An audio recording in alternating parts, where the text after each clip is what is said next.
Hello everyone, welcome to my YouTube channel my future 10G। आज हम आप सभी के लिए बिहार शिक्षक भर्ती 4.0 इसके लिए भारत का भूगोल लेकर के आए हैं। ये जितने भी क्वेश्चन है टोटल आपके एग्जाम में बिहार के किसी न किसी पूछे गए हैं, तो आप लोग इसे अंत तक जरूर देखिएगा। और देखिए, आप लोग अगर कोर्स को कंप्लीट कर चुके हैं तो आप लोगों को मैक्सिमम क्वेश्चन का प्रैक्टिस करना है, क्योंकि बिना प्रैक्टिस के क्वेश्चन जो है आप लोग एग्जाम में नहीं कर पाएंगे। केवल थियरी पढ़ने से जो है आपके एग्जाम में क्वेश्चन नहीं बनेगा, आपको मल्टीपल टाइम जो है एमसीक्यू टाइप क्वेश्चन को सॉल्व करना होगा। तो चलिए स्टार्ट करते हैं। इसमें 50 एमसीक्यू टाइप क्वेश्चन है और ये क्वेश्चन जो है आपके एग्जाम के लिए वेरी वेरी इंपॉर्टेंट है। तो अगर आप लोग बिहार शिक्षक भर्ती 4.0 की तैयारी कर रहे हैं तो इस चैनल से जुड़ जाइएगा, क्योंकि इस चैनल पर केवल बिहार शिक्षक भर्ती 4.0 की ही तैयारी करवाई जा रही है। चलिए स्टार्ट करते हैं। देखिए, फर्स्ट क्वेश्चन है, दिल्ली शहर किस नदी के किनारे स्थित है?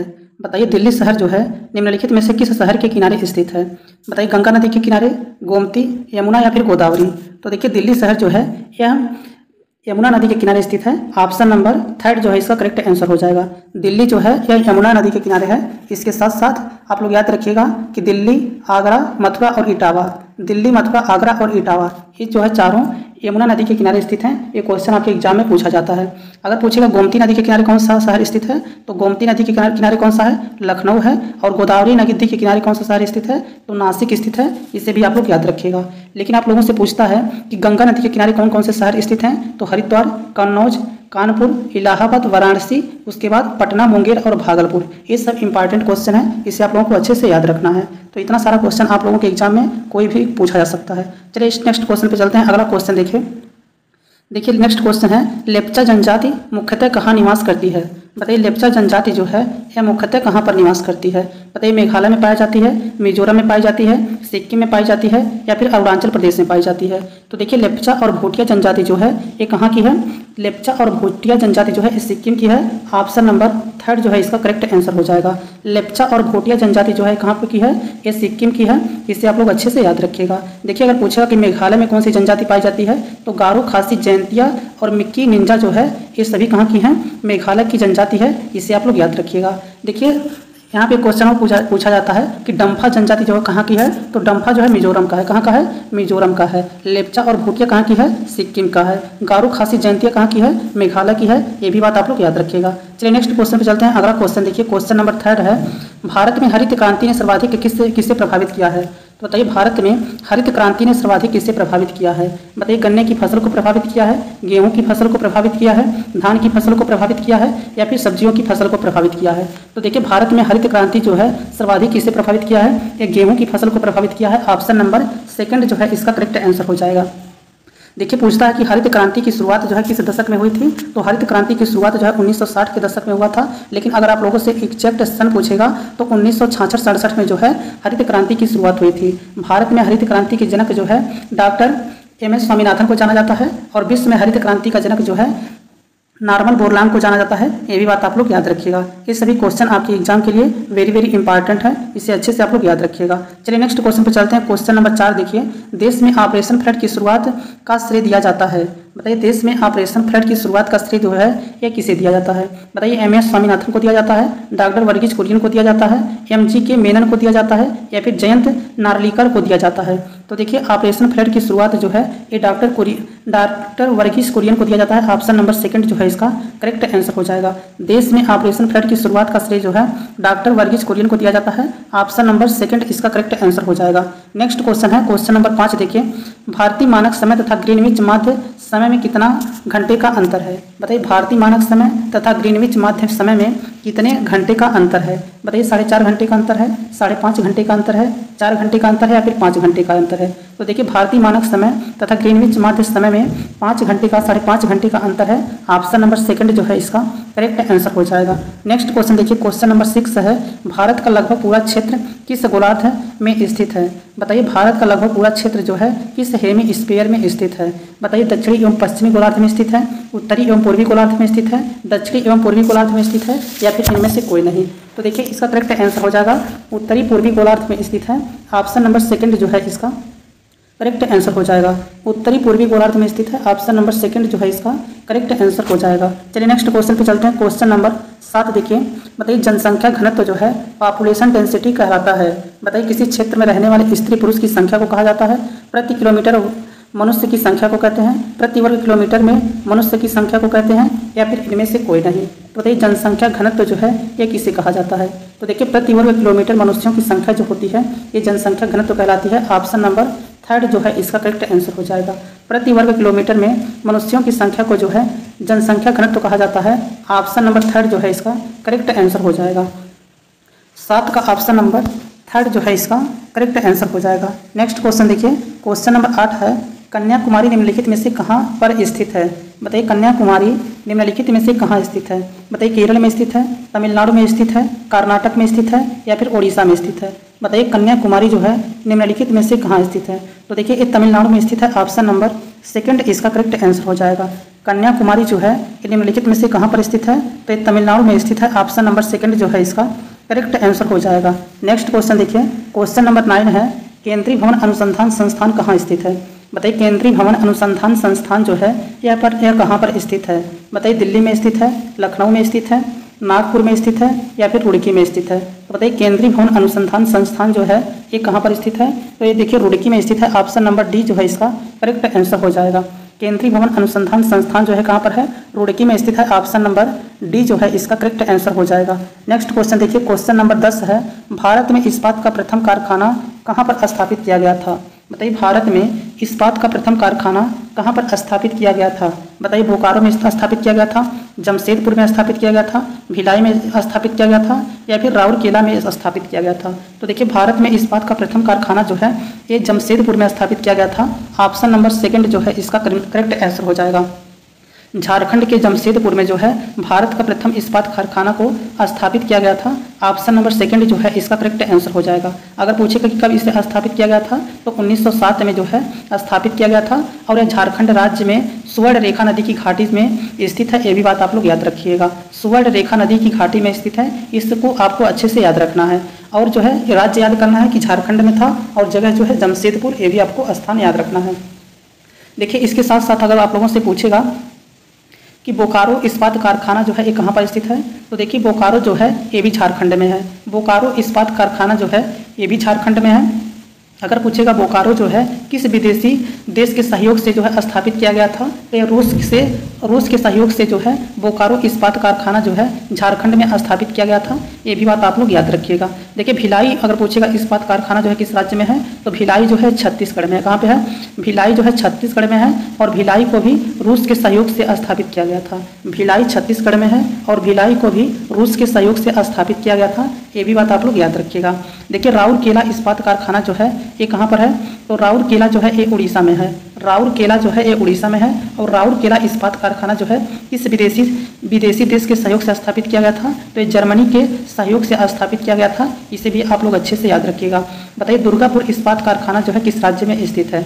बताइए दुर्गापुर इस्पात कारखाना जो है एक किस राज्य में स्थित है, तो ये पश्चिम बंगाल में स्थित है, और इसे जो है ग्रेट ब्रिटेन के सहयोग से स्थापित किया गया था। ये भी बात आप लोग याद रखिएगा। ये सब जितने हम बताए हैं टोटल वेरी इंपॉर्टेंट है, यहीं से आपके एग्जाम में क्वेश्चन पूछा जाता है। देखिए आप लोगों से एक बात और पूछता है कि भिलाई जो है और राउरकेला और दुर्गापुर ये किस पंचवर्षीय योजना में स्थापित किया गया था, तो ये सेकंड पंचवर्षीय योजना में स्थापित किया गया था, और बोकारो जो था ये थर्ड पंचवर्षीय योजना में स्थापित किया गया था। ये भी बात आप लोग अच्छे से याद रखिएगा। चलिए नेक्स्ट क्वेश्चन पे चलते हैं। क्वेश्चन नंबर 11 देखिए, उत्पादन की दृष्टि से भारत का प्रमुख खाद्यान्न क्या है? बताइए उत्पादन की दृष्टि से भारत का प्रमुख खाद्यान्न क्या है? बताइए बाजरा है, मक्का है, चावल है, या फिर गेहूं है? तो देखिए उत्पादन की दृष्टि से अगर पूछेगा भारत का प्रमुख खाद्यान्न फसल क्या है, तो ये चावल है। ऑप्शन नंबर थर्ड जो है इसका करेक्ट आंसर हो जाएगा।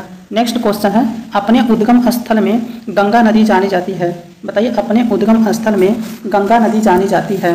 बताइए मंदाकिनी के नाम से जानी जाती है, अलकनंदा के नाम से जानी जाती है, हुगली के नाम से जानी जाती है, या फिर भागीरथी के नाम से जानी जाती है? तो बताइए अपने उद्गम स्थल में गंगा नदी जो है किस नाम से जानी जाती है? तो देखिए इसे जो है भागीरथी के नाम से जाना जाता है। ऑप्शन नंबर डी जो है इसका करेक्ट आंसर हो जाएगा। अपने उद्गम स्थल में गंगा नदी को जो है भागीरथी के नाम से जाना जाता है। ये बात आप लोग याद रखिएगा।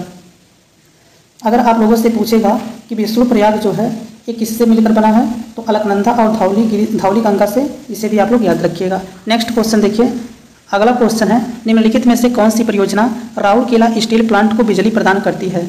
बताइए निम्नलिखित में से कौन सी परियोजना है जो राउरकेला स्टील प्लांट को बिजली प्रदान करती है? बताइए, दामोदर घाटी परियोजना है, हीराकुंड बांध परियोजना है, नागार्जुन सागर परियोजना है या फिर तुंगभद्रा परियोजना है। तो बताइए निम्नलिखित में से कौन सी परियोजना है जो राउरकेला स्टील प्लांट को बिजली प्रदान करती है। तो देखिए राउरकेला स्टील प्लांट को बिजली प्रदान करने वाली जो परियोजना है ये हीराकुंड बांध परियोजना है। ऑप्शन नंबर सेकंड जो है करेक्ट आंसर हो जाएगा। बताइए हीराकुंड बांध जो है किस राज्य में स्थित है, तो ये उड़ीसा राज्य में स्थित है। ये भी बात आप लोग अच्छे से याद रखिएगा। नेक्स्ट क्वेश्चन देखिए, क्वेश्चन नंबर 14 है, भारत एवं अफगानिस्तान के मध्य सीमा रेखा को निर्धारित किया जाता है। तो देखिए यहाँ पे भारत नहीं रहेगा, पाकिस्तान और अफगानिस्तान के मध्य जो है सीमा रेखा को निर्धारित किया जाता है। ये बताइए किसके द्वारा, डूरंड रेखा से, मैकमोहन रेखा से, हिंडनबर्ग रेखा से या फिर रेड क्लिफ रेखा से। तो देखिए पाकिस्तान और अफगानिस्तान के मध्य जो है ये सीमा रेखा का निर्धारण जो है ये डूरंड रेखा के द्वारा किया जाता है। ऑप्शन नंबर फर्स्ट जो है इसका करेक्ट आंसर हो जाएगा।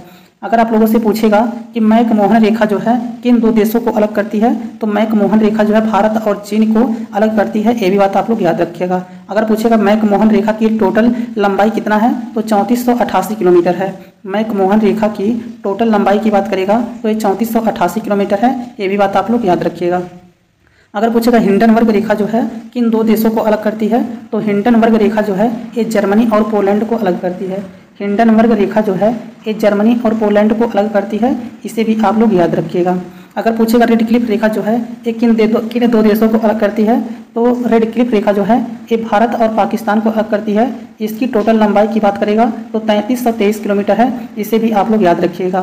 3323 किलोमीटर जो है रेड क्लिफ रेखा की लंबाई है। इसे भी आप लोगों को याद रखना है। चलिए नेक्स्ट क्वेश्चन पे चलते हैं। अगला क्वेश्चन देखिए, क्वेश्चन नंबर 15 है, रेलवे के यात्री डिब्बे निर्मित होते हैं। बताइए रेलवे के यात्री डिब्बे जो है ये कहाँ पर निर्मित किए जाते हैं। बताइए वाराणसी में निर्मित किए जाते हैं, चितरंजन में निर्मित किए जाते हैं, पेराम्बू में निर्मित किए जाते हैं या फिर कोचीन में निर्मित किए जाते हैं। तो देखिए अगर पूछेगा रेलवे के यात्री डिब्बे कहाँ पर बनाए जाते हैं, तो ये पेराम्बू में बनाए जाते हैं। Option number third correct answer हो जाएगा। लेकिन आप लोगों से पूछेगा कि रेलवे के डीजल इंजन जो है कहाँ पर बनाए जाते हैं, तो डीजल इंजन की बात करेगा तो ये बनाया जाता है वाराणसी में, और यात्री डिब्बे बनाए जाते हैं पेराम्बू चितरंजन में, पेराम्बू में। ये भी बात आप लोग याद रखिएगा। चलिए नेक्स्ट क्वेश्चन पे चलते हैं। क्वेश्चन नंबर 16 देखिए क्वेश्चन नंबर 16 है, भारत में सबसे कम वर्षा वाला स्थान कौन सा है। बताइए भारत में सबसे कम वर्षा वाला स्थान कौन से है। बताइए लेह है, बीकानेर है, जैसलमेर है या फिर चेरापूंजी है। तो बताइए भारत में सबसे कम वर्षा वाला स्थान कौन सा है, तो ये लेह है। ऑप्शन नंबर फर्स्ट जो है इसका करेक्ट आंसर हो जाएगा। भारत में सबसे कम वर्षा वाला स्थान कौन सा है, लेह है। ऑप्शन नंबर फर्स्ट जो है इसका करेक्ट आंसर हो जाएगा। लेकिन अगर आप लोगों से पूछेगा भारत में सर्वाधिक वर्षा जो है कहाँ पर होता है, तो मानसीन राम में होता है। इसे भी आप लोग याद रखिएगा। अगर पूछेगा बिहार के किस जिला में जो है सर्वाधिक वर्षा होता है, तो बिहार के किशनगंज जिला में सर्वाधिक वर्षा होता है और बिहार के गया जिला में जो है न्यूनतम वर्षा होता है। इसे भी आप लोग अच्छे से याद रखिएगा। नेक्स्ट क्वेश्चन देखिए, क्वेश्चन नंबर 17 है, थारू लोग का निवास स्थान कहाँ पर है। बताइए थारू लोगों का निवास स्थान जो है ये कहाँ पर है। बताइए अरुणाचल प्रदेश में है, उत्तर प्रदेश में है, मध्य प्रदेश में है या फिर बिहार में है। तो बताइए थारू लोगों का निवास स्थान कहाँ पर है। बताइए अरुणाचल प्रदेश में है, उत्तर प्रदेश में है, मध्य प्रदेश में है या फिर बिहार में है। तो देखिए थारू लोगों का जो निवास स्थान है ये उत्तर प्रदेश है। ऑप्शन नंबर सेकंड जो है इसका करेक्ट आंसर हो जाएगा। देखिए दीपावली को शोक के रूप में जो है कौन सी जनजाति मनाती है, तो थारू जनजाति। ये भी बात आप लोग याद रखिएगा। अगर पूछेगा भारत की सबसे बड़ी जनजाति कौन सी है, तो भील जनजाति है। इसे भी आप लोग याद रखिएगा। भारत की सबसे बड़ी जनजाति कौन सी है, भील जनजाति है। ऑप्शन नंबर इसका सेकंड करेक्ट आंसर हो जाएगा। चलिए नेक्स्ट क्वेश्चन पे चलते हैं। क्वेश्चन नंबर 18 देखिए, हजीरा उर्वरक कारखाना किस पर आधारित है। बताइए हजीरा उर्वरक कारखाना जो है यह किस पर आधारित है। बताइए पेट्रोलियम पर आधारित है, प्राकृतिक गैस पर आधारित है, नेफ्था पर आधारित है या फिर कोल पर आधारित है। तो देखिए हजीरा उर्वरक कारखाना जो है यह किस पर आधारित है, तो ये प्राकृतिक गैस पर आधारित है। ऑप्शन नंबर सेकंड इसका करेक्ट आंसर हो जाएगा। हजीरा उर्वरक कारखाना जो है ये किस पर आधारित है, तो ये प्राकृतिक गैस पर आधारित है। ऑप्शन नंबर सेकंड इसका करेक्ट आंसर हो जाएगा। बताइए प्राकृतिक गैस का मुख्य घटक क्या होता है। बताइए प्राकृतिक गैस का मुख्य घटक जो है क्या होता है, तो मीथेन होता है। ये भी बात आप लोग याद रखिएगा। देखिए ये सभी क्वेश्चन जो है आपके एग्जाम के लिए वेरी वेरी इंपॉर्टेंट है। इसे आप लोग अंत तक जरूर देखिएगा। नेक्स्ट क्वेश्चन देखिए, नागार्जुन सागर बांध किस नदी पर आधारित है। बताइए नागार्जुन सागर बांध जो है यह किस नदी पर आधारित है। बताइए महानदी पर आधारित है, गोदावरी नदी पर आधारित है, कृष्णा नदी पर आधारित है या फिर नर्मदा नदी पर आधारित है। तो देखिए नागार्जुन सागर बांध जो है ये बनाया गया है कृष्णा नदी पर। किस नदी पर बनाया गया है? कृष्णा नदी पर बनाया गया है। ऑप्शन नंबर थर्ड जो है इसका करेक्ट आंसर हो जाएगा। बताइए गोदावरी के किनारे कौन सा शहर बसा हुआ है? बताइए गोदावरी के किनारे जो है कौन सा शहर बसा हुआ है? तो देखिए नासिक शहर जो है बसा हुआ है, ये भी बात आप लोग याद रखिएगा। और गंगा नदी के किनारे कौन कौन सा शहर बसा है? तो हरिद्वार, कन्नौज, कानपुर, उसके बाद जो है इलाहाबाद, वाराणसी, पटना, मुंगेर, भागलपुर, ये सब जो है गंगा नदी के किनारे बसे हुए शहर हैं। नेक्स्ट क्वेश्चन देखिए, क्वेश्चन नंबर 20 है, राष्ट्रीय ग्रामीण विकास संस्थान कहाँ पर स्थित है? बताइए राष्ट्रीय ग्रामीण विकास संस्थान जो है ये कहाँ पर स्थित है? बताइए पटना में स्थित है, दिल्ली में स्थित है, हैदराबाद में स्थित है या फिर शिमला में स्थित है? बताइए राष्ट्रीय ग्रामीण विकास संस्थान जो है ये कहाँ पर स्थित है? तो देखिए इसका करेक्ट आंसर हो जाएगा ये हैदराबाद में स्थित है। ऑप्शन नंबर थर्ड जो है इसका करेक्ट आंसर हो जाएगा। राष्ट्रीय ग्रामीण विकास संस्थान जो है ये हैदराबाद में स्थित है। ऑप्शन नंबर थर्ड जो है इसका करेक्ट आंसर हो जाएगा। नेक्स्ट क्वेश्चन देखिए, क्वेश्चन नंबर 20 के बाद 21 देखिए, भारत किस खनिज के उत्पादन में आत्मनिर्भर है? बताइए भारत जो है किस खनिज के उत्पादन में आत्मनिर्भर है? बताइए टीन के उत्पादन में, चांदी के उत्पादन में, सोना के उत्पादन में या फिर ग्रेफाइट के उत्पादन में? तो देखिए भारत जो है एक ग्रेफाइट के उत्पादन में जो है आत्मनिर्भर है। ऑप्शन नंबर डी जो है इसका करेक्ट आंसर हो जाएगा। भारत जो है ग्रेफाइट के उत्पादन में जो है आत्मनिर्भर है। ऑप्शन नंबर डी जो है इसका करेक्ट आंसर हो जाएगा। अगर आप लोगों से पूछेगा कि काला शीशा जो है किसे कहा जाता है, तो ग्रेफाइट को कहा जाता है। काला शीशा जो है किसे कहा जाता है? ग्रेफाइट को कहा जाता है। और एकमात्र अधातु जो कि सुचालक है तो ग्रेफाइट है। एकमात्र अधातु जो कि सुचालक है तो कौन सा हो जाएगा? ग्रेफाइट हो जाएगा। माइका और अभ्रक जो होता है ये बताइए विद्युत का सुचालक होता है या फिर कुचालक होता है? बताइए माइका या फिर अभ्रक जो होता है ये विद्युत का सुचालक होता है या फिर कुचालक होता है? तो देखिए ये विद्युत का कुचालक होता है और ताप का सुचालक होता है। विद्युत माइका या फिर अभ्रक जो होता है ये विद्युत का कुचालक होता है तथा ताप के सुचालक होते हैं। ये भी बात आप लोग याद रखिएगा। नेक्स्ट क्वेश्चन देखिए, क्वेश्चन नंबर 22 है, कोलार स्वर्ण खदानें किस राज्य में स्थित है? बताइए कोलार स्वर्ण खदानें जो है यह किस राज्य में स्थित है? बताइए महाराष्ट्र में स्थित है, बिहार में स्थित है, मध्य प्रदेश में स्थित है या फिर कर्नाटक में स्थित है? तो देखिए कोलार स्वर्ण खदानें जो है ये कर्नाटक राज्य में स्थित है। ऑप्शन नंबर डी जो है इसका करेक्ट आंसर हो जाएगा। कोलार स्वर्ण खदानें जो है ये किस राज्य में स्थित है? तो ये कर्नाटक राज्य में स्थित है। ऑप्शन नंबर डी जो है इसका करेक्ट आंसर हो जाएगा। चलिए नेक्स्ट क्वेश्चन पे चलते हैं। क्वेश्चन नंबर 23 देखिए, भारत में कौन सा विनिर्माण उद्योग सर्वाधिक रोजगार प्रदान करता है? बताइए भारत में कौन सा विनिर्माण उद्योग है जो सर्वाधिक रोजगार प्रदान करता है? बताइए लोहा एवं इस्पात उद्योग है, सूती वस्त्र उद्योग है, चीनी उद्योग है या फिर चमड़ा उद्योग है? तो बताइए भारत में कौन सा विनिर्माण उद्योग है जो सर्वाधिक रोजगार प्रदान करता है? बताइए लोहा एवं इस्पात उद्योग है, सूती वस्त्र उद्योग है, चीनी उद्योग है या फिर चमड़ा उद्योग है? तो देखिए सर्वाधिक रोजगार प्रदान करने वाला विनिर्माण उद्योग जो है ये सूती वस्त्र उद्योग है।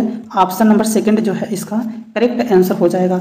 यहाँ पे देखिए क्वेश्चन पूछा जाता है कि सूती वस्त्र का कारखाना जो है सबसे पहले जो है ये किस राज्य में स्थापित किया गया था? बताइए सूती वस्त्र कारखाना जो है सबसे पहले जो है किस राज्य में स्थापित किया गया था? तो देखिए इसे जो है पश्चिम बंगाल में 1818 ईस्वी में स्थापित किया गया था जो कि असफल रहा था। फिर उसके बाद जो है सूती वस्त्र का सेकंड कारखाना खोला गया महाराष्ट्र में। फिर उसके बाद जो है सूती वस्त्र का सेकंड कारखाना खोला गया महाराष्ट्र में 1854 में। और किसके द्वारा खोला गया था? कावसजी नानाजी डाभर के द्वारा। कावसजी नानाजी डाभर के द्वारा जो है सूती वस्त्र का सेकंड कारखाना 1854 ईस्वी में खोला गया था और ये महाराष्ट्र में खोला गया था जो कि सफल रहा था। ये भी बात आप लोग याद रखिएगा। अगर आप लोगों से पूछेगा चीनी उद्योग जो है ये कहाँ पे खोला गया था? बिहार में। और ऊनी कारखाना जो है सबसे पहले कहाँ खोला गया था? तो कानपुर में खोला गया था। ये भी 1854 में खोला गया था। ये भी बात आप लोग अच्छे से याद रखिएगा। नेक्स्ट क्वेश्चन देखिए, क्वेश्चन नंबर 24 है, बोकारो इस्पात कारखाना में किस विदेशी देश का सहयोग प्राप्त किया गया था? बताइए बोकारो इस्पात कारखाना में किस विदेशी देश का सहयोग प्राप्त किया गया था? बताइए अमेरिका का प्राप्त किया गया था, ब्रिटेन का प्राप्त किया गया था, फ्रांस का या फिर पूर्व सोवियत संघ जिसे रूस कहा जाता है? तो देखिए बोकारो इस्पात कारखाना जो है ये कहाँ पे है? पहली बात भारत के झारखंड में है। बोकारो इस्पात कारखाना जो है झारखंड में है और इसे जो है पूर्व सोवियत संघ या फिर रूस के सहयोग से स्थापित किया गया था। ऑप्शन नंबर डी जो है इसका करेक्ट आंसर हो जाएगा। बोकारो इस्पात कारखाना जो है पूर्व सोवियत संघ रूस के सहयोग से जो है स्थापित किया गया था और ये झारखंड राज्य में स्थित है। इसे भी आप लोग अच्छे से याद रखिएगा। नेक्स्ट क्वेश्चन देखिए, गंगा के दक्षिणी भाग में पुरानी जलोढ़ मिट्टी को किस नाम से पुकारते हैं? बताइए गंगा के दक्षिणी भाग में पुरानी जलोढ़ मिट्टी को किस नाम से पुकारते हैं? बताइए भागर मिट्टी कहते हैं, लाल मिट्टी कहते हैं, बलथर मिट्टी कहते हैं या फिर करेल कवाल मिट्टी कहा जाता है। तो बताइए गंगा के दक्षिणी भाग में पुरानी जलोढ़ मिट्टी को किस नाम से पुकारा जाता है? तो देखिए इसे करेल कवाल मिट्टी के नाम से पुकारा जाता है। ऑप्शन नंबर डी जो है इसका करेक्ट आंसर हो जाएगा। बताइए जलोढ़ मिट्टी जो है सर्वाधिक जो है कितने परसेंट पर पाया जाता है? तो देखिए जलोढ़ मिट्टी जो है ये सर्वाधिक पाई जाती है, 43% जो है भाग पर जो है जलोढ़ मिट्टी है। इसे बात आप लोग याद रखिएगा। देखिए एक क्वेश्चन और आप लोगों से पूछा जाता है कि जलोढ़ मिट्टी सर्वाधिक जो है कहाँ किस राज्य में है? तो यूपी में है। जलोढ़ मिट्टी जो है सर्वाधिक कहाँ पे है? यूपी में है। अगर आप लोगों से बात करेगा कि लाल मिट्टी जो है सर्वाधिक किस राज्य में स्थित है पाई जाती है? तो तमिलनाडु राज्य में पाई जाती है। उसके बाद जो है काली मिट्टी की बात करें तो काली मिट्टी सर्वाधिक जो है महाराष्ट्र में मिलता है। उसके बाद काली मिट्टी का अन्य नाम पूछता है आप लोगों से कि काली मिट्टी का अन्य नाम क्या है? तो देखिए काली मिट्टी को रेगुर मिट्टी कहते हैं, काली मिट्टी को ही कपासी मिट्टी कहते हैं और काली मिट्टी को ही स्वतः जुताई वाली मिट्टी भी कहा जाता है। ये भी बात आप लोग याद रखिएगा। अगर पूछेगा लेटराइट मिट्टी जो है ये किस राज्य में पाया जाता है? तो लेटराइट मिट्टी जो है सर्वाधिक केरल में पाया जाता है और लेटराइट मिट्टी को भी लीचिंग प्रोसेस द्वारा जो है निक्षारण करके प्राप्त किया जाता है। ये भी बात आप लोग याद रखिएगा। अगर पूछेगा मिट्टी का अध्ययन किसे कहा जाता है? तो मिट्टी के अध्ययन को पेडोलॉजी कहा जाता है। मिट्टी के अध्ययन को पेडोलॉजी कहा जाता है। बताइए काली मिट्टी का अन्य नाम क्या है? तो काली मिट्टी को जो है कपासी मिट्टी भी कहते हैं, स्वतः जुताई वाली मिट्टी भी कहते हैं और काली मिट्टी को ही रेगुर मिट्टी के नाम से भी जाना जाता है। ये सभी क्वेश्चन आप लोग अच्छे से याद रखिएगा। नेक्स्ट क्वेश्चन देखिए, क्वेश्चन नंबर 26 है, सिमलीपाल मुख्यतः किस वन्यजीव संरक्षण के लिए प्रसिद्ध है? बताइए सिमलीपाल जो है यह मुख्यतः किस वन्यजीव संरक्षण के लिए प्रसिद्ध है? बताइए हाथी के लिए प्रसिद्ध है, हिरण के लिए प्रसिद्ध है, भालू के लिए प्रसिद्ध है या फिर तेंदुआ के लिए प्रसिद्ध है? तो देखिए सिमलीपाल मुख्यतः जो है यह किस वन्यजीव संरक्षण के लिए प्रसिद्ध है? तो यह हाथी के लिए प्रसिद्ध है। ऑप्शन नंबर फर्स्ट जो है इसका करेक्ट आंसर हो जाएगा। सिमलीपाल राष्ट्रीय उद्यान कहिए या फिर सिमलीपाल वन्य जीव संरक्षण के जो है ये किसके लिए फेमस है? तो ये हाथी के लिए फेमस है। और सिमलीपाल राष्ट्रीय उद्यान जो है ये किस राज्य में स्थित है? तो ओडिशा के मयूरभंज अनुसूचित जिला में स्थित है। ये भी बात आप लोग याद रखिएगा। ओडिशा राज्य के मयूरभंज जिला के मयूरभंज अनुसूचित जिला जो है इसमें जो है पाया जाता है। इसे आप लोग अच्छे से याद रखिएगा। नेक्स्ट क्वेश्चन देखिए, क्वेश्चन नंबर 27 है, नंदनकानन वन्य जीव अभ्यारण्य जो है किस लिए प्रसिद्ध है? बताइए नंदनकानन अभ्यारण्य किस लिए प्रसिद्ध है? बताइए पक्षी के लिए प्रसिद्ध है, हिरण के लिए प्रसिद्ध है, सफेद बाघ के लिए प्रसिद्ध है या फिर सफेद चीता के लिए प्रसिद्ध है? तो देखिए नंदनकानन अभ्यारण्य जो है ये सफेद बाघ के लिए प्रसिद्ध है। ऑप्शन नंबर 3 जो है इसका करेक्ट आंसर हो जाएगा। नंदनकानन अभ्यारण्य जो है ये किसके लिए फेमस है? तो ये सफेद बाघ के लिए फेमस है। ऑप्शन नंबर 3 जो है इसका करेक्ट आंसर हो जाएगा। 27 का ऑप्शन नंबर 3 नंदनकानन जो है इस सफेद बाघ के लिए फेमस है। ये बात आप लोग याद रखिएगा। अगर पूछेगा नंदनकानन जो है ये किस राज्य में स्थित है? तो उड़ीसा राज्य में स्थित है और सिमलीपाल राष्ट्रीय उद्यान भी उड़ीसा राज्य में स्थित है। इसे भी आप लोग याद रखिएगा। नेक्स्ट क्वेश्चन है, क्वेश्चन नंबर 28 देखिए, सदाबहार वन पाए जाते हैं। बताइए सदाबहार वन जो है एक यहाँ पर पाए जाते हैं? बताइए हिमालय क्षेत्र में पाए जाते हैं, विंध्य क्षेत्र में पाए जाते हैं, नीलगिरी क्षेत्र में पाए जाते हैं या फिर सुंदरवन क्षेत्र में पाए जाते हैं? तो देखिए सदाबहार वन जो होते हैं ये हिमालय क्षेत्र में पाए जाते हैं। ऑप्शन नंबर फर्स्ट जो है इसका करेक्ट आंसर हो जाएगा। सदाबहार वन जो है ये कहाँ पर पाए जाते हैं? हिमालय क्षेत्र में पाए जाते हैं। ऑप्शन नंबर फर्स्ट जो है इसका करेक्ट आंसर हो जाएगा। 28 का ऑप्शन नंबर फर्स्ट सदाबहार वन जो है ये हिमालय क्षेत्र में पाए जाते हैं। इसके साथ साथ पश्चिम बंगाल और अंडमान निकोबार में भी पाए जाते हैं। ये भी बात आप लोग याद रखिएगा। देखिए यह उच्च वर्षा क्षेत्र में पाए जाते हैं, इसे भी आप लोगों को याद रखना है। चलिए नेक्स्ट क्वेश्चन पे चलते हैं। अगला क्वेश्चन देखिए, भारत का सबसे ऊंचा बांध निम्नलिखित में से कौन सा है? तो बताइए भारत का सबसे ऊंचा बांध जो है निम्नलिखित में से कौन सा है? बताइए हीराकुंड बांध है, भाखड़ा नागल परियोजना है या फिर नागार्जुन सागर बांध है या फिर टिहरी बांध है? तो बताइए भारत का सबसे ऊंचा बांध जो है निम्नलिखित में से कौन सा है? तो देखिए भारत का सबसे ऊंचा बांध जो है ये टिहरी बांध है। भारत का सबसे ऊंचा बांध जो है ये टिहरी बांध है और ये भागीरथी और भिलांगना नदी के संगम पर स्थित है। टिहरी बांध जो है भागीरथी और भिलांगना नदी के संगम पर स्थित है। इसे भी आप लोग याद रखिएगा। भागीरथी नदी और भिलांगना नदी के संगम पर स्थित है। ऑप्शन नंबर डी जो है इसका करेक्ट आंसर हो जाएगा। और अगर आप लोगों से पूछेगा कि टिहरी बांध जो है किस राज्य में स्थित है? तो उत्तराखंड के टिहरी जिला में स्थित है। कहाँ पे? उत्तराखंड के टिहरी जिला में स्थित है और इसे भागीरथी नदी पर बनाया गया है। चलिए नेक्स्ट क्वेश्चन पे चलते हैं। अगला क्वेश्चन देखिए, क्वेश्चन नंबर 30 है, पश्चिम बंगाल की सीमाएं कितने देशों के साथ लगती हैं? बताइए पश्चिम बंगाल की सीमाएं जो है यह कितने देशों के साथ लगती हैं? बताइए 3 देश के साथ लगता है, 4 देश के साथ लगता है, 2 देश के साथ लगता है या फिर 5 देश के साथ लगता है? तो बताइए पश्चिम बंगाल की सीमाएं जो है यह कितने देशों के साथ लगती हैं? तो देखिए पश्चिम बंगाल की सीमाएं जो है ये जो है पश्चिम बंगाल की सीमाएं जो है ये कितने देशों के साथ लगती हैं? तो इसका करेक्ट आंसर हो जाएगा 3 देश के साथ, बांग्लादेश, नेपाल और भूटान। पश्चिम बंगाल की सीमा जो है कितने देशों के साथ लगती है? तो पश्चिम बंगाल की सीमा जो है 3 देशों के साथ लगती है।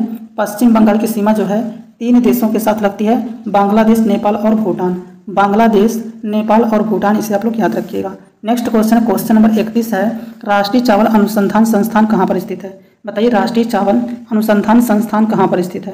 बताइए कटक उड़ीसा में स्थित है, नई दिल्ली में स्थित है, लखनऊ में स्थित है या फिर कानपुर में स्थित है? तो देखिए राष्ट्रीय चावल अनुसंधान संस्थान की बात करें तो ये कटक उड़ीसा में स्थित है। लेकिन अगर आप लोगों से पूछेगा कि अंतर्राष्ट्रीय चावल अनुसंधान संस्थान कहाँ पर स्थित है, तो ये फिलीपींस, मनीला में स्थित है। ये भी आप लोग याद रखिएगा। चलिए नेक्स्ट क्वेश्चन पे चलते हैं। क्वेश्चन नंबर 32 देखिए, रेलवे डीजल इंजन का कारखाना कहाँ पर स्थित है? ये हम आपको बताया भी हैं। बताइए रेलवे डीजल इंजन का कारखाना जो है ये कहाँ पर स्थित है? बताइए वाराणसी में स्थित है, कपूरथला में स्थित है, अवाडी में स्थित है या फिर हुबली में स्थित है? तो देखिए रेलवे डीजल इंजन का कारखाना की बात करें तो ये वाराणसी में स्थित है। ऑप्शन नंबर फर्स्ट इसका करेक्ट आंसर हो जाएगा। रेलवे डीजल इंजन का कारखाना जो है ये कहाँ पर स्थित है? तो ये वाराणसी में स्थित है। अगर पूछेगा रेलवे के यात्री डिब्बे कहाँ पर स्थित बनाए जाते हैं, तो ये बनाए जाते हैं कहाँ पे? पैराम्बू में। लेकिन रेलवे डीजल इंजन कारखाना की पूछेगा, बात करेगा तो ये वाराणसी में स्थित है। 32 का ऑप्शन नंबर फर्स्ट जो है इसका करेक्ट आंसर हो जाएगा। चलिए नेक्स्ट क्वेश्चन पे चलते हैं। क्वेश्चन नंबर 33 देखिए, उड़ीसा में निम्न में से सबसे ज़्यादा किस चीज़ की पैदावार होती है? बताइए उड़ीसा में निम्न में से सबसे ज़्यादा किस चीज़ की पैदावार होती है? बताइए लौंग का होता है, काफ़ी का होता है, इलायची का होता है या फिर हल्दी का होता है? तो बताइए उड़ीसा में निम्न में से सबसे ज़्यादा किस चीज़ की पैदावार होती है? तो देखिए उड़ीसा में जो है सबसे ज़्यादा जो है हल्दी की पैदावार होती है। ऑप्शन नंबर डी जो है इसका करेक्ट आंसर हो जाएगा। उड़ीसा में जो है सबसे ज़्यादा किस चीज़ की पैदावार होती है? तो हल्दी की पैदावार होती है। ऑप्शन नंबर डी जो है इसका करेक्ट आंसर हो जाएगा।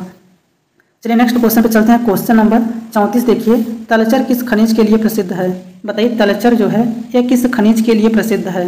बताइए कोयला के लिए प्रसिद्ध है, अभ्रक के लिए प्रसिद्ध है, लौह उत्पादन के लिए प्रसिद्ध है या फिर बॉक्साइट के लिए प्रसिद्ध है? तो देखिए तलचर जो है ये किस राज्य में है? पहली बात होती है तलचर जो है यह किस राज्य में स्थित है? तो उड़ीसा में स्थित है। तलचर जो है उड़ीसा में स्थित है और यह जो है किसके लिए फेमस है? तो ये कोयला के लिए फेमस है। तलचर जो है कोयला के लिए फेमस है, ये बात आप लोग याद रखिएगा। तलचर किस खनिज के लिए प्रसिद्ध है? तो कोयला के लिए प्रसिद्ध है और तलचर जो है कहाँ पे है? उड़ीसा में स्थित है। ये भी बात आप लोग याद रखिएगा। चलिए नेक्स्ट क्वेश्चन पे चलते हैं। क्वेश्चन नंबर 35 देखिए, निम्न में से एक बरसाती नदी है। बताइए निम्नलिखित में से एक बरसाती नदी है। बताइए महानदी है, गंगा है, ब्रह्मपुत्र है या फिर व्यास है? तो बताइए निम्नलिखित में से एक बरसाती नदी कौन सी है? तो देखिए अगर पूछेगा कि इसमें से कौन सी बरसाती नदी है, तो ये महानदी है। ऑप्शन नंबर फर्स्ट जो है इसका करेक्ट आंसर हो जाएगा। निम्नलिखित में से जो है कौन सी एक बरसाती नदी है? तो महानदी है। ऑप्शन नंबर फर्स्ट जो है इसका करेक्ट आंसर हो जाएगा। बताइए गंगा नदी के किनारे बसे शहर के कुछ नाम कौन कौन से हैं? बताइए गंगा नहर के किनारे जो है कौन कौन से शहर स्थित हैं? तो देखिए हरिद्वार, कन्नौज, कानपुर, वाराणसी, इलाहाबाद, उसके बाद भागलपुर, पटना, ये सभी जो है गंगा नदी के किनारे बसे हुए शहर हैं। इसे भी आप लोग अच्छे से याद रखिएगा। नेक्स्ट क्वेश्चन है क्वेश्चन नंबर 36 देखिए, श्री शैलम परियोजना किस नदी पर बना है? बताइए श्री शैलम परियोजना जो है ये किस नदी पर बना है? बताइए कृष्णा नदी पर बना है, तुंगभद्रा नदी पर बना है, भीमा नदी पर बना है या फिर पंपनी नदी पर बना है? तो श्री शैलम परियोजना जो है यह कृष्णा नदी पर बनाई गई है। श्री शैलम परियोजना जो है यह कृष्णा नदी पर बनाई गई है। ऑप्शन नंबर फर्स्ट जो है इसका करेक्ट आंसर हो जाएगा। श्री शैलम परियोजना जो है यह कृष्णा नदी पर बनाई गई है। ऑप्शन नंबर फर्स्ट जो है इसका करेक्ट आंसर हो जाएगा। नेक्स्ट क्वेश्चन नंबर 37 है, निम्न में से इस्पात कारखाना कहाँ है? बताइए निम्न में से इस्पात कारखाना जो है कहाँ पर है? बताइए राउरकेला में है, कटक में है, भुवनेश्वर में है या फिर पुरी में है? तो देखिए अगर पूछेगा इस्पात कारखाना इसमें से कहाँ पर है, तो ये राउरकेला में है। राउरकेला इस्पात कारखाना जो है ये जो है किस राज्य में स्थित है? तो झारखंड राज्य में स्थित है। राउरकेला इस्पात कारखाना जो है किस राज्य में स्थित है? तो राउरकेला इस्पात कारखाना जो है झारखंड राज्य में स्थित है और झारखंड राज्य के जमशेदपुर स्थान पर स्थित है, ये भी बात आप लोग याद रखिएगा। राउरकेला जो है झारखंड के जमशेदपुर स्थान पर जमशेदपुर जो है स्थान है, ये बात आप लोग याद रखिएगा। और राउरकेला इस्पात कारखाना को जो है 1907 में स्थापित किया गया था और यह स्वर्ण रेखा नदी के घाटी पर स्थित है, ये भी बात आप लोग याद रखिएगा। चलिए नेक्स्ट क्वेश्चन पे चलते हैं। क्वेश्चन नंबर 38 देखिए, विश्व के क्षेत्रफल का कितना भाग भारत के पास है? बताइए, विश्व के क्षेत्रफल का कितना भाग भारत के पास है? बताइए, 10.4% है, 19.1% है, 2.43% है या फिर 24% है? बताइए, विश्व के क्षेत्रफल का भारत के पास जो है कितना भाग है? तो देखिए ये 2.43% है। ऑप्शन नंबर 3 जो है इसका करेक्ट आंसर हो जाएगा। नेक्स्ट क्वेश्चन है, विजयवाड़ा किस नदी के किनारे बसा हुआ है? बताइए, विजयवाड़ा किस नदी के किनारे बसा हुआ है? बताइए, कृष्णा नदी के किनारे बसा है, तुंगभद्रा नदी के किनारे बसा है, कावेरी नदी के किनारे बसा है या फिर गोदावरी नदी के किनारे से है? तो बताइए, विजयवाड़ा जो है यह किस नदी के किनारे बसा हुआ है? तो देखिए इसका करेक्ट आंसर हो जाएगा, विजयवाड़ा जो है यह किस नदी के किनारे बसा हुआ है? तो यह है कृष्णा नदी के किनारे। ऑप्शन नंबर 1 जो है इसका करेक्ट आंसर हो जाएगा। लेकिन अगर आप लोगों से बात करेगा कि गोदावरी नदी के किनारे कौन सा शहर बसा हुआ है, तो गोदावरी नदी के किनारे बताइए कौन सा शहर बसा हुआ है? तो देखिए नासिक जो है यह गोदावरी नदी के किनारे है, लखनऊ जो है गोमती नदी के किनारे है, ये भी बात आप लोग याद रखिएगा। चलिए नेक्स्ट क्वेश्चन पे चलते हैं। क्वेश्चन नंबर 40 देखिए, भारत में सबसे कम वन क्षेत्र किस राज्य में है? बताइए, भारत में सबसे कम वन क्षेत्र जो है यह किस राज्य में है? बताइए, केरल में है, हरियाणा में है, हिमाचल प्रदेश में है या फिर राजस्थान में है? तो देखिए भारत में सबसे कम वन क्षेत्र जो है यह किस राज्य में है? भारत में सबसे कम वन क्षेत्र जो है ये हरियाणा में है। और भारत में सबसे अधिक वन क्षेत्र कहाँ पे है? तो मध्य प्रदेश में है। लेकिन पूछेगा भारत में किस राज्य में सबसे अधिक जो है वन क्षेत्र है प्रतिशत के हिसाब से, तो आप लोग मिजोरम याद रखिएगा। तो इसका जो है ऑप्शन नंबर 2 जो है करेक्ट आंसर हो जाएगा। 40 का ऑप्शन नंबर 2 जो है करेक्ट आंसर हो जाएगा। चलिए नेक्स्ट क्वेश्चन पे चलते हैं। अगला क्वेश्चन देखिए, क्वेश्चन नंबर 41 है, अंतर्जलीय मत्स्य उत्पादन किस राज्य में सबसे ज़्यादा होता है? बताइए, अंतर्जलीय मत्स्य उत्पादन किस राज्य में सबसे ज़्यादा होता है? बताइए, पश्चिम बंगाल में होता है, आंध्र प्रदेश में होता है, केरल में होता है या फिर उड़ीसा में होता है? बताइए, अंतर्जलीय मत्स्य उत्पादन जो है किस राज्य में सबसे ज़्यादा होता है? तो देखिए सबसे ज़्यादा जो है पश्चिम बंगाल में होता है। अंतर्जलीय मत्स्य उत्पादन जो है किस राज्य में सबसे ज़्यादा होता है? तो ये पश्चिम बंगाल में होता है। ऑप्शन नंबर 1 जो है इसका करेक्ट आंसर हो जाएगा। चलिए नेक्स्ट क्वेश्चन पे चलते हैं। अगला क्वेश्चन देखिए, चिल्का झील कहाँ पर है? बताइए, चिल्का झील जो है ये कहाँ पर है? बताइए, पश्चिम बंगाल में है, झारखंड में है, उड़ीसा में है, केरल में है? तो बताइए, चिल्का झील जो है ये किस राज्य में स्थित है? तो देखिए चिल्का झील की बात करें तो ये उड़ीसा में है। ऑप्शन नंबर 3 जो है इसका करेक्ट आंसर हो जाएगा। और चिल्का झील जो है यह किसके लिए फेमस है? तो ये देखिए चिल्का झील जो है ये भारत की सबसे बड़े खारे पानी की झील है। चिल्का झील जो है भारत की सबसे बड़ी खारे पानी की झील है, ये भी बात आप लोग याद रखिएगा। और यह जो है एक लैगून झील का उदाहरण है। आपके एग्जाम में पूछता है कि चिल्का झील जो है किस झील का उदाहरण है? तो ये लैगून झील का उदाहरण है। एक बात आप लोग याद रखिएगा, आप लोगों के एग्जाम में ये भी पूछा जाता है कि भारत की सबसे बड़ी मीठे पानी की झील कौन सी है? भारत की सबसे बड़ी मीठे पानी की झील कौन सी है? तो ये वुलर झील है जो कि जम्मू और कश्मीर में स्थित है। ये भी बात आप लोग याद रखिएगा। अगर पूछेगा कि सबसे अधिक जो है लवणता वाला झील कौन सा है, अगर पूछेगा सबसे अधिक लवणता वाला झील कौन सा है, तो ये सांभर झील है। और सांभर झील जो है ये राजस्थान में स्थित है। ये भी बात आप लोग अच्छे से याद रखिएगा। नेक्स्ट क्वेश्चन है, क्वेश्चन नंबर 43 है, भारत में सर्वाधिक लंबी तट रेखा किस राज्य की है? बताइए, भारत में सर्वाधिक लंबी तट रेखा किस राज्य की है? बताइए, आंध्र प्रदेश का है, तमिलनाडु का है, गुजरात का है या फिर केरल का है? बताइए, भारत में सर्वाधिक लंबी तट रेखा जो है किस राज्य की है? बताइए, आंध्र प्रदेश का है, तमिलनाडु का है, गुजरात का है या फिर केरल का है? तो देखिए भारत में सर्वाधिक लंबी तट रेखा जो है ये गुजरात राज्य का है। ऑप्शन नंबर 3 जो है इसका करेक्ट आंसर हो जाएगा। भारत की सर्वाधिक लंबी तट रेखा जो है ये गुजरात का है, 1600 किलोमीटर है। ये भी बात आप लोग याद रखिएगा। चलिए नेक्स्ट क्वेश्चन पे चलते हैं। अगला क्वेश्चन देखिए, क्वेश्चन नंबर 44 है, भारतीय रेल को कितने क्षेत्रों में विभाजित किया गया है?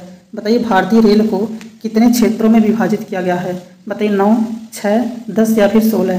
तो देखिए ये ऑप्शन जब उस समय क्वेश्चन पूछा गया था तो 16 था, लेकिन प्रेजेंट टाइम में जो है 18 हो गया है। ये बात आप लोग याद रखिएगा। भारतीय रेल को कितने क्षेत्रों में विभाजित किया गया है? तो 18 क्षेत्रों में विभाजित किया गया है। ऑप्शन नंबर ई जो है आपके एग्जाम में आएगा, क्योंकि 5 ऑप्शन आता है तो ई जो है उसमें आप लोग मार दीजिएगा उपयुक्त में से एक से अधिक नहीं, उपयुक्त में से कोई नहीं। अगर 18 रहेगा तो इसका करेक्ट आंसर हो जाएगा। अगला क्वेश्चन है, निम्न में से कौन सा राज्य स्थल रुद्ध है? बताइए निम्न में से कौन सा राज्य जो है स्थल रुद्ध है? बताइए गुजरात है, आंध्र प्रदेश है, पश्चिम बंगाल है या फिर बिहार है? तो बताइए निम्नलिखित में से कौन सा राज्य है जो स्थल रुद्ध है? तो देखिए ये बिहार राज्य है। निम्नलिखित में से कौन सा राज्य जो है स्थल रुद्ध है? तो ये बिहार है। ऑप्शन नंबर डी जो है इसका करेक्ट आंसर हो जाएगा। क्वेश्चन नंबर 46 देखिए, दक्षिण गंगोत्री कहाँ स्थित है? बताइए दक्षिण गंगोत्री जो है ये कहाँ पर स्थित है? बताइए तमिलनाडु में स्थित है, अंडमान निकोबार द्वीप समूह में स्थित है, हिमालय की तराई में स्थित है या फिर अंटार्कटिका में स्थित है? बताइए दक्षिणी गंगोत्री जो है ये कहाँ पर स्थित है? बताइए दक्षिणी गंगोत्री जो है ये कहाँ पर स्थित है? तो देखिए ये अंटार्कटिका में स्थित है। दक्षिणी गंगोत्री जो है ये कहाँ पर स्थित है? ये अंटार्कटिका में स्थित है। ये भी बात आप लोग याद रखिएगा। नेक्स्ट क्वेश्चन देखिए, क्वेश्चन नंबर 47 है, नर्मदा और ताप्ती नदियों द्वारा घिरे हैं। बताइए नर्मदा और ताप्ती नदियों के द्वारा घिरे हैं। बताइए विंध्या पर्वत घिरा है, सतपुड़ा पर्वत घिरा है, राजमहल पर्वत घिरा है या फिर अरावली पर्वत घिरा है? तो देखिए नर्मदा और ताप्ती नदियों के द्वारा जो है ये सतपुड़ा पर्वत घिरा है। ऑप्शन नंबर सेकंड जो है इसका करेक्ट आंसर हो जाएगा। नर्मदा और ताप्ती नदियों के द्वारा जो है कौन सा पर्वत घिरा है? तो ये सतपुड़ा पर्वत घिरा है। ऑप्शन नंबर सेकंड इसका करेक्ट आंसर हो जाएगा। चलिए नेक्स्ट क्वेश्चन पे चलते हैं। क्वेश्चन नंबर 48 देखिए, निम्नलिखित में से किस राज्य में जलोढ़ मिट्टी पाई जाती है? देखिए इसमें पूछा है नहीं पाई जाती है। निम्नलिखित में से किस राज्य में जलोढ़ मिट्टी नहीं पाई जाती है? बताइए तमिलनाडु में, मध्य प्रदेश में, उड़ीसा में या फिर पश्चिम बंगाल में? तो देखिए अगर आप लोगों से पूछेगा जो है जलोढ़ मिट्टी जो है कहाँ पर नहीं पाई जाती है, तो तमिलनाडु राज्य में नहीं पाई जाती है, क्योंकि तमिलनाडु में जो है, बताइए तमिलनाडु में जो है कौन सा मिट्टी पाया जाता है? तो यहाँ पे लाल मिट्टी पाया जाता है। जलोढ़ मिट्टी जो है तमिलनाडु में नहीं पाया जाता है। और सर्वाधिक मिट्टी जो है ये तमिलनाडु, ये जो है सर्वाधिक जलोढ़ मिट्टी जो है ये यूपी बिहार में पाया जाता है। तो इसका ऑप्शन नंबर फर्स्ट जो है करेक्ट आंसर हो जाएगा। नेक्स्ट क्वेश्चन है, निम्नलिखित में से कौन सा एक जैव मंडली आरक्षित क्षेत्र नहीं है? बताइए निम्नलिखित में से कौन सा एक जैव मंडली आरक्षित क्षेत्र नहीं है? बताइए अगस्त मलाई है, नल्ला मलाई है, नीलगिरी है या फिर पंचम मढ़ी है? तो बताइए इसमें से कौन सा एक जैव मंडली आरक्षित क्षेत्र नहीं है? तो देखिए अगस्त मलाई भी जैव मंडल आरक्षित क्षेत्र है, नीलगिरी भी है और पंचमढ़ी भी है, लेकिन नल्ला मलाई जो है जैव मंडली आरक्षित क्षेत्र नहीं है। तो इसका ऑप्शन नंबर सेकंड जो है करेक्ट आंसर हो जाएगा। नेक्स्ट क्वेश्चन है क्वेश्चन नंबर 50, गांधी सागर बांध निम्नलिखित में से किसका भाग है? बताइए गांधी सागर बांध जो है निम्नलिखित में से किसका भाग है? बताइए चंबल परियोजना का भाग है, कोसी परियोजना का भाग है, दामोदर घाटी परियोजना का भाग है या फिर भाखड़ा नागल परियोजना का भाग है? बताइए गांधी सागर बांध जो है निम्नलिखित में से किसका भाग है?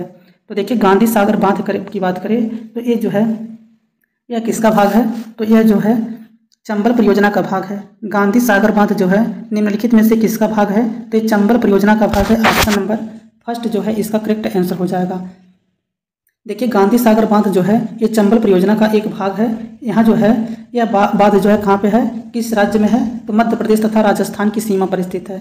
चंबल परियोजना जो है मध्य प्रदेश तथा राजस्थान की सीमा पर स्थित है और चंबल परियोजना के अंतर्गत जो है कुल 4 बांधों का निर्माण किया गया है। ये भी बात आप लोग याद रखिएगा। चंबल परियोजना के अंतर्गत जो है 4 बांधों का निर्माण किया गया है, जिसमें गांधी सागर है, उसके बाद जो है राणा प्रताप सागर है, फिर जवाहर सागर बांध है, फिर उसके बाद कोटा बैराज है।